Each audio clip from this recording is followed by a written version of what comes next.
और वाकई में ये बात सच है। हमने भी अपने आप ये महसूस किया है कि एक वक्त था 2014 से पहले, जब पॉलिटिक्स की बात कोई करता था तो उसमें कोई रुचि ही नहीं आती थी।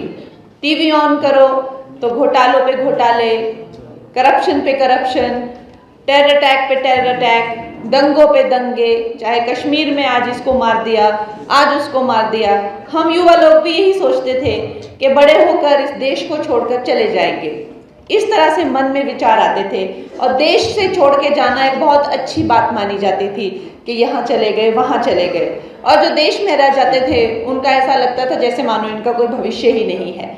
ये मैं आपको 2014 से पहले की बात बता रही हूँ। और 2014 के बाद में ये जो विचारधारा का एक जो समंदर उमड़ा और विचारधारा की एक जो लहर चली, जो बच्चे बच्चे को घर घर में ये जो बात चली, और जब नरेंद्र मोदी जी प्रधानमंत्री बने तो उनका जो व्यक्तित्व है, उनकी जो विचारधारा है और जो कर्मठता है, वो हर एक इंसान जो है, कहाँ तो अगर भारतीयता की बात होती थी तो लोग कहते थे हाँ हम जुगाड़ू हैं, हम आलसी हैं, या हम किसी तरह से गंदगी में रहने को भी, अपनी हर चीज़ को लेकर हम जो है उसको कहीं ना कहीं कहते ना अंडर द कार्पेट उसको करते थे।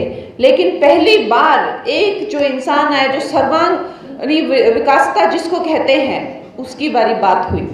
चाहे वो रोड की सफाई करना, और ना कि सिर्फ बाहर की सफाई करना, हमारी अपनी मानसिक गंदगी, करप्शन की बात करना, और अपने अंदर भारतीय होने पर एक गर्व लाना कि भाई हम भारतीय हैं, हमें अपने ऊपर गर्व होना चाहिए। हम इंडियन हैं, हम देसी हैं, या हम ये इस चीज़ को हम नकारात्मक तरीके से ही क्यों लेते हैं कि सब करप्शन कर रहे हैं तो हमको भी करनी पड़ेगी, यही क्यों हमारा मनोभाव बन गया है। या गंदगी पड़ी है, सब फेंक रहे हैं तो हमने भी गाड़ी के बाहर फेंक दिया, यही हमारा क्यों भाव। तो पहली बार कोई व्यक्ति आया जिसने हम लोगों की चेतना में जाकर जो है हमें जगाया और झंझोड़ दिया, मैं तो कहूँगी। उसके बाद जो है हमने भी, मैं तो शर्मिंदगी की ही बात है लेकिन ये सच है कि उससे पहले तो हम वोट भी नहीं दिया करते थे। वोटिंग होती थी, अच्छा है छुट्टियां हैं कहीं घूमने निकल जाएंगे, कोई वोट नहीं देंगे। तो उसके बाद ये जागरूकता आई देश को लेके कि हमारा, देखिए देशभक्ति का भाव हर इंसान में होता है। हर इंसान एक अच्छा इंसान बनना चाहता है। कोई नहीं सोचेगा कि भाई हम जो है अपनी ज़िंदगी में विलन बन के उभरे, हम हाँ यही सोचते हैं कि भाई हम अपनी लाइफ के हीरो हैं। ये भाव हर एक में होता है, लेकिन वो भाव को जगाने वाला कोई एक चिंगारी चाहिए होती है। इसीलिए हमारे देश में या किसी भी आप ट्राइब में कह लीजिए, पुराने ज़माने में ट्राइब्स हो जाए, या एक नेतृत्व की, लीडरशिप की बहुत ज़रूरत होती है। और वो लीडरशिप, जैसे जम्वाल भाई ने कहा कि अगर वो एक विचारधारा है तो उसमें कभी कोई विकार नहीं आ सकता, ये बात बिल्कुल सत्य है। तो दोस्तों, ये हमारे लिए ये ऐतिहासिक वक्त है कि हमें जो है प्रधानमंत्री जैसे लीडर आए हैं और हमें इस वक्त का पूरा फ़ायदा उठाना है। क्योंकि अगर हम अब चूक गए तो वो जो वाकई में जो मोदी जी कहते हैं कि यही समय है, सही समय है, वो एकदम सही है। क्योंकि अगर हम अब चूक गए तो we will never make it, ये वक्त वापस नहीं आएगा। इस तरह के जो इंसान हैं हमें फिर से नहीं मिलेंगे। दोस्तों, आज जब मैं आपकी बहन, आपकी बेटी कंगना, जब मैं मंडी से लोकसभा में बैठती हूँ और वहाँ पर खैर हर एक दिन की तो क्या ही बात बताएं, जब से 2014 से हमने कई चीज़ें सुनी हैं, चाहे 370 धारा को हटाया हो, या चाहे ट्रिपल तलाक को, या चाहे सीए को लाए हो, या चाहे खैर ये तो यहाँ से इस तरह से एक ऐतिहासिक निर्णय लेना, पूरे देश को जो है एकदम से जगा के रख देना, एक साधारण सी बात हो गई है। लेकिन क्या लगता है एक ऐसे वक्त पे जब हम संसद भवन में बैठे होते हैं और इस तरह का जो है बिल पारित होता है, तो मैं आपको बता नहीं सकती थी हमें कितना गर्व महसूस होता है। ऐसा लगता है कि इस ऐतिहासिक वक्त में जो है हम भी इसका एक हिस्सा बने हैं। और जब वो वहाँ पे वोटिंग होती है तो वो कमरा लॉक हो जाता है, पूरा हॉल को लॉक किया जाता है और कोई भी सांसद बाहर नहीं जा सकता, वहाँ से आप हिल नहीं सकते, क्योंकि आपकी इतनी महत्वता होती है और आपको बार बार बोला जाता है कि कहीं मत जाना, आपका वोट है और ये बहुत ही ज़्यादा ज़रूरी है। तो जब हम वो वोट दबाते हैं वो मशीन में, और अपना समर्थन देते हैं इतने ऐतिहासिक बिल को, जो सोचिए जो भारतवर्ष की आत्मा को दीमक की तरह खा रहे हैं, कैसे कैसे षड्यंत्रों से करके वक्फ बोर्ड हो गया, ये न जाने ऐसे कैसे कितनी षड्यंत्र हैं। लेकिन अगर आप देखें तो वक्फ बोर्ड क्या, जितने पाकिस्तान बन जाए उतना एरिया जो है हड़प कर रखा हुआ है, जब्त करके रखा हुआ है। और अगर इनको कुछ कहते हैं तो कहते हैं कि हम तो सड़कों पे आ जाएंगे, हम खूनो खून कर देंगे, तुम बताओ क्या करोगे। और आप देखेंगे अमित शाह जी ने उस दिन जब वो बिल पारित किया संसद भवन में, तो उन्होंने ललकार के कहा, जब विपक्ष के लोगों ने उनको डराने की कोशिश की कि जो है हम देखते हैं तुम कैसे पारित करते हो, तो उन्होंने ललकार के कहा कि आओ मैं देखता हूं कौन कैसे तुम सड़क पे उतरोगे और कैसे तुम खूनो खून करोगे। इस तरह के हमारे नेता हैं, इस तरह की हमारी लीडरशिप है, ना कि वो सिर्फ काम और ना कि सिर्फ वो साम दाम दंड भेद, हर एक नीति को, हर एक कूटनीति को, हर एक राजनीति को वो समझते हैं। और वो सबसे बड़ी बात तो है कि वो गुर्दा और जिगरा रखते हैं कोई भी काम करने का दोस्तों। और जब वहाँ पे हम वो बटन दबाते हैं तो मेरे लिए मंडी की सारी समस्त जनता जो है वो मैं उसका स्मरण करती हूँ। और मैं ये सोचती हूँ कि मेरे मंडी की लोगों ने जो है मुझे, अपनी बहन को, अपनी कंगना को जो है ये काम दिया है, तो आप लोगों की मुझे याद आती है, मेरे दिल से आभार आता है और हम सब की तरफ से जो है मैं वो समर्थन करती हूँ दोस्तों। और पारित हुआ उस दिन मणिपुर में भी जो है वो प्रेसिडेंट रूल जो है वो पारित हुआ। और खैर मैंने तो यहाँ पर दौरा लगाने के लिए इनके नाक पे दम कर दिया था, मैंने कहा आप लोग मुझे बुलाते ही नहीं है। लेकिन ये बड़ी खराब गल लीजिए कुछ ही MP आओ नहीं तो सारे ने बोले भाई MP बिजी है, MP बिजी है। भाई MLA भी तो बिजी हो सका है ना, MP थोड़ा बिजी हुए।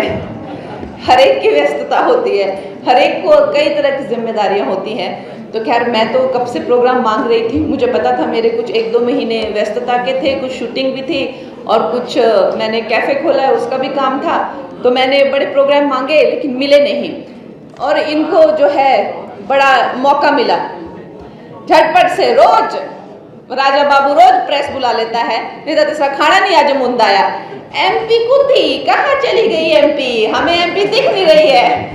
भाई मैं पार्लियामेंट में हूँ, मैं तुझे कैसे दिखूंगी जब मैं पार्लियामेंट में हूँ। तो मेरा ये मानना है कि एक राजनीति अपनी जगह है और ठीक है किसी को ऑपोजिशन में होकर ठीक है आप उसकी क्रिटिक करते हैं, समीक्षा करते हैं, लेकिन हर दिन जो है अपशब्द बोलने, झूठ फैलाना, लोगों को भ्रमित करना, एकदम बिल्कुल कोरा झूठ। जब मैं एक पार्लियामेंटेरियन हूँ तो पार्लियामेंट से हमें समन आते हैं और कम से कम ये 8 महीनों से जब से मैंने शपथ ली है 5 से 6 महीने तो हमारे पार्लियामेंट में ही और पार्लियामेंटेरियन वर्क में गए हैं। और फिर भी लोगों को झूठ बोलो, कहाँ गई वो, कहाँ गई वो, तो है ही नहीं, दिखती नहीं है। भाई मैं क्या कोई मिस्टर इंडिया हूँ जो मैं दिखती नहीं हूँ? कोई भी पेज तुम देखो मैं दिखी, मैं रोज पार्लियामेंट जाती हुई दिखती हूँ। लोगों को भ्रमित करना, झूठ फैलाने, और मुझे लगता है कि उसको ये जो हार मिली है, मंडी के लोगों से जो हार मिली है, अभी तक भी वो उसको समझ नहीं पाया है, वो अभी भी शॉक में है। उसको उस शॉक से निकल जाना चाहिए और अब इस चीज को एक्सेप्ट कर लेना चाहिए कि उसको लोगों ने जो है वो नकार दिया है, वो नहीं चाहिए भाई तुम लोग यहाँ पे। और जैसे हमारे पूरे भारतवर्ष में जो है इतना मोदी लहर है और भगवा है और सब कुछ है, तो हमें भी जैसे गांधी जी ने कहा हमें भी बड़ी पीड़ा होती है जब हम देखते हैं कि हमारे हिमाचल प्रदेश में जो है कांग्रेसियों ने इतनी दुर्दशा की हुई है। और जब बाहर भी खबरें पढ़ते हैं कि मेरे को इस महीने गांधी जी मेरे को इस महीने मेरे मनाली के घर का 1 लाख रुपया बिजली का बिल आया जहाँ मैं रहती भी नहीं, सोचिए। तो हम देखते हैं और कल जो है 10 रुपये इतनी दुर्दशा की हुई है। और समोसों पे इनकी एजेंसियां जो है वो हम पढ़ते हैं और शर्मिंदगी होती है कि क्या हो रहा है। पर हमारे पास एक मौका है, आप सब हमारे जो भाई बहन हैं, कर्मठ लोग हैं, आप लोग ग्राउंड पे इतना काम करते हैं, ये हम सबका ही दायित्व है कि इस देश को और प्रदेश को, हमें जो प्रदेश को खासकर जो है हमें जो है उन्नति के रास्ते पर चलाना है। और इन कि मैं तो कहूँ कि एक तरह से ये भेड़िए ही हैं, इनके चुंगल से हमें हमारे प्रदेश को निकालना है। और जिस तरह से हम लोगों ने चारों की चारों जो सीटों पर जो है, लोकसभा की सीटों पर जो है भगवा झंडा लहराया, उसी तरह से अब अगले चुनाव में जब भी 27 में होंगे, हमें यहाँ पे भगवा झंडा लहराना है। और गांधी जी ने तो मुझे इतने काम दे दिए, और आप देखिए हम बेचारे, हमारे सांसद जो होते हैं, देखो 50 लाख पहले लिखा, 50 लाख यहाँ पे लिखा, हमारे सांसद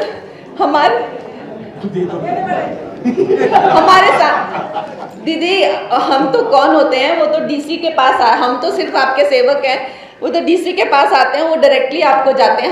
हम तो कुछ नहीं है, वो प्रधानमंत्री जी ने जो है वो कोष दिया है। लेकिन मेरी हमेशा उनसे भी एक गुजारिश रहेगी कि मैं अक्सर लोकसभा में मिलती हूँ, जितने बाकी एमपीओ को, किसी की 4 लोकसभा, किसी की 5, किसी की 7, उससे ज़्यादा होती नहीं। हमारे यहाँ पे 17 है, सबको एक फंड मिलता है कि कोई होता है एक ही दिन में अपनी कॉन्स्टिट्यूंसी घूम के सारी आ जाता है। हम लोग 6 महीना भी घूमे तब भी ये पूरी होने नहीं वाली। मंडी कॉन्स्टिट्यूंसी तो मतलब बहुत ही बड़ी है। तो ये भी एक जाति है कि 17 विधानसभाएं और 5 करोड़ 20-25 लाख का सबका बजट होता है। तो उस पर भी इंक्वायरी होती है भाई कि एक ही में आपने क्यों दे दिया इतना, तो आपकी पक्का कोई मित्रता होगी, तो फिर इस पे भी इंक्वायरी होती है। पर चलो कोई बात नहीं, हम बोलेंगे दे दिया तो दे दिया। भाई हम देखिए, हमारे तो हिमाचल प्रदेश को लेकर मेरा तो यही होगा कि सांसद निधि तो खैर अपनी जगह होती है, उसके कोई मायने नहीं होते हैं, वो तो एक तरह से एक टोकन ऑफ एप्रिसिएशन ही बोल लीजिए। विकास के काम हैं जो प्रधानमंत्री जी का सपना है एक विकसित भारत के लिए, उसके लिए मैं चाहूँगी कि आप लोग जो है मुझे दौड़ाएं, भगाएं, मुझसे काम कराएं।